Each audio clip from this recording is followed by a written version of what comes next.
Манай сургуулийн зорилго бол хүүхэд бүрийг эрүүл зөв дадал дэвшүүлэх. Хүүхэд эрүүл байх нь амжилттай суралцахын үндэс. Ийм учраас өдөө бүр жамт давсны усамлаар амийг нь тогтмол зайлуулдаг. Үүний үр дүнд энэ жил өвчтөд өмнөх жилүүдийг бодвол 40 гаруй хувиар буурсан. Би сайхан гэдэг манай ангийнхан өдөр бүр жамт давсны усамлаар хоолойгоо зайлж хийсэн.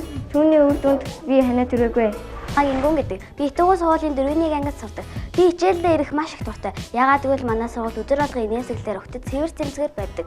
Манай багш нарын хичээл хөгжилтэй бас сонирхолтой. Танийхэн уулзалтанда өдөр тутмын эрүүл зөв хоолтын талаар зөвлөгөө авч өөрийнхөө санаа бодлыг чөлөөтэй илэрхийлдэг.